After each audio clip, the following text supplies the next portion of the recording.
Bernie le dingue, Bernie le sympa, Bernie le fada, qui vient nous faire l'honneur de l'inauguration du Clubhouse. Donc les impressions à chaud.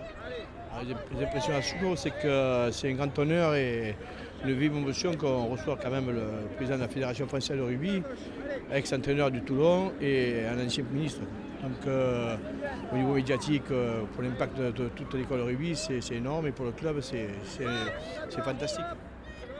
C'est un gros événement parce qu'on attend ce Clubhouse depuis 35 ans.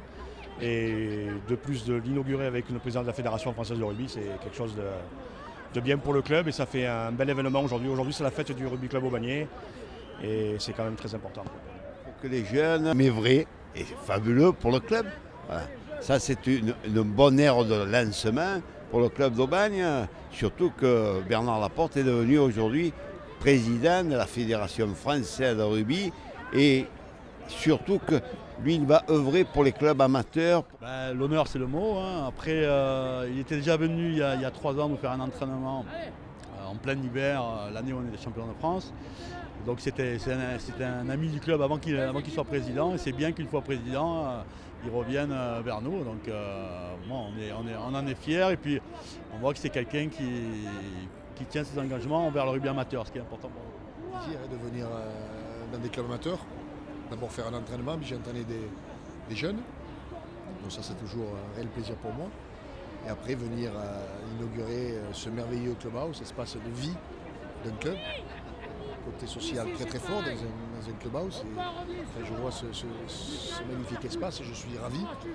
D'abord parce que la municipalité a accompagné un club de rugby, donc il faut les en féliciter. Et encore une fois, pour ce club de rugby, c'est magique, c'est merveilleux. Donc j'aimerais que tous les clubs amateurs aient le même espace de vie. Ça serait génial. C'est une très belle soirée pour le rugby français en général et puis pour le rugby club Aubagnais bien sûr. On a inauguré un très très beau local, magnifique, superbe, qu'ils attendaient depuis 30 ans pratiquement. Et c'est un lieu de vie, un lieu convivial. Pour le rugby c'est important, il faut des lieux conviviaux et c'est là où on fait les troisièmes mi-temps, c'est là où les jeunes viennent, c'est là où finalement la vie, l'âme du club vit. Sur ce titre de champion, on va en revenir en quelques mots. C'est le plus gros titre de ce merveilleux club actuellement. Ouais, et de très loin, de très loin. C'était un titre inattendu, eu égard à la position qu'on avait dans le rugby national, en termes de budget, en termes de positionnement géographique. Donc c'est de très loin. C'est d'ailleurs le seul et unique titre national qu'on a eu et on en est fiers. C'était un très bon moment, placé d'abord avec des entraîneurs que j'aime bien, que je connais. Donc c'était un réel là aussi plaisir pour moi de venir les accompagner. De là dire qu'ils ont été champions de France grâce à moi, c'est pas possible. Mais tant mieux si je leur ai apporté une ou deux choses, c'est bien. Ils ont passé un bon moment, tant mieux, mais moi aussi.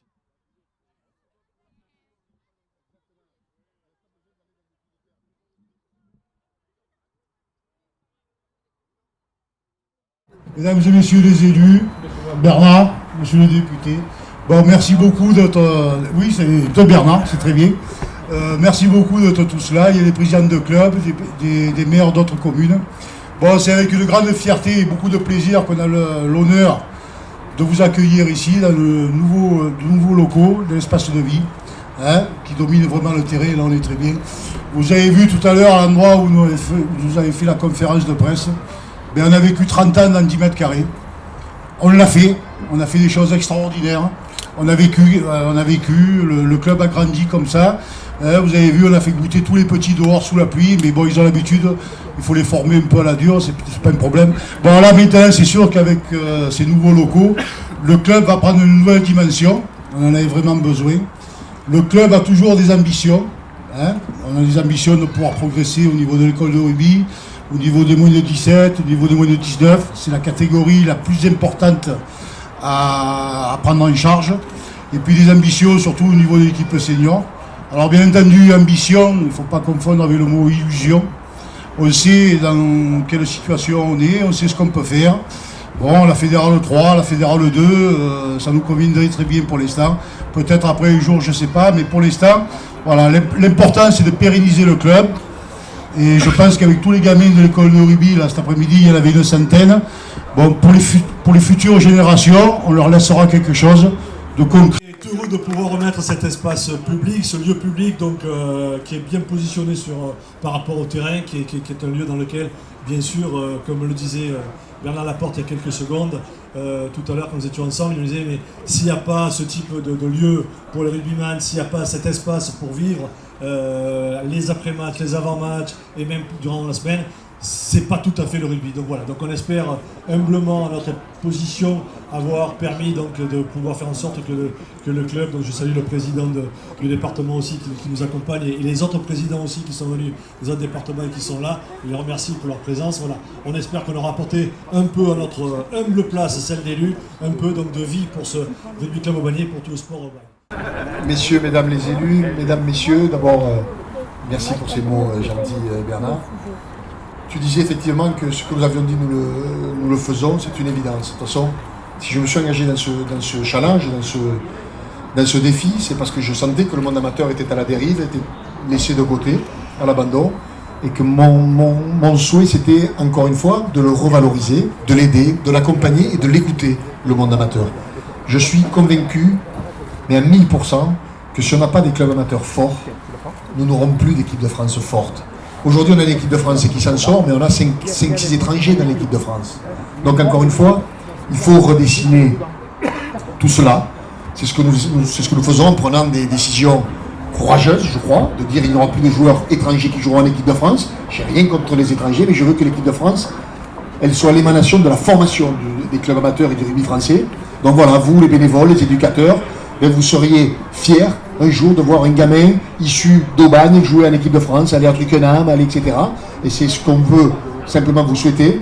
Donc sachez que je serai toujours auprès des clubs amateurs parce que je sais ce que c'est, j'en viens comme tout le monde et qu'il n'est pas question une seconde de les laisser tomber. La deuxième, c'est de réunir le monde professionnel et le monde amateur, je le dis haut et fort. Je n'ai absolument rien, j'en viens du monde professionnel, j'ai rien contre eux. Mais je crois qu'il doit y avoir une redistribution financière. C'est bien, il fonctionne bien, il travaille bien, c'est tout à notre honneur. Mais il doit y avoir un rééquilibrage financier pour faire en sorte d'accompagner encore une fois ces clubs amateurs. C'est de ma responsabilité, donc je le ferai. J'en discute avec eux, je prendrai les décisions courageuses qu'il faudra prendre. Il n'est pas question de les piller, il est question qu'ils viennent nous accompagner, qu'ils comprennent qu'il n'y a qu'un seul rugby et pas deux rugby. Et enfin, je voudrais féliciter Monsieur le maire parce qu'effectivement, j'en ai fait 120 meetings, j'en ai vu des clubs, et des clubs de Fédéral 3, avec des clubhouses comme ceux-là, enfin comme celui-là, j'en ai pas vu beaucoup, sincèrement. Donc c'est une belle réussite, je le voyais quand j'entraînais tout à l'heure les gamins. Et au-delà d'être... c'est quoi un clubhouse? Un clubhouse, c'est un lien social. C'est un endroit où on a envie de venir rejoindre ses potes le vendredi soir parce qu'il y a le match de rugby, et vous allez avoir le match de rugby maintenant, puisque vous avez vu que la Ligue et Canal+ vous ont offert un grand écran et un abonnement gratuit jusqu'à 2023. Donc ce sera la maison du rugby, c'est une évidence. Et que les gamins, vous savez, un gamin à 12 ans, à 13 ans, quand il dit chez lui, papa, maman, je vais au clubhouse voir le match, il n'y a pas de souci. Non mais on vous porte. Et moi, j'étais obligé de dire, je vais au café. Mon père me disait, non, tu ne vas pas au café. Malheureusement, le siège était au café. Donc vous y allez, ou voilà. Donc on n'y allait pas, c'est comme ça. Et si j'avais eu un clubhouse à Gaillac, tous les vendredis soirs, j'aurais été voir les matchs professionnels avec mes amis, avec mes potes, etc. Et le samedi après-midi aussi, et voir l'équipe de France aussi. Voilà, ça devient l'endroit, le lien social entre les passionnés de rugby. Donc bravo, c'est un endroit merveilleux, et je souhaite que tous les maires accompagnent les clubs amateurs de rugby comme vous l'avez fait. Bravo. Merci.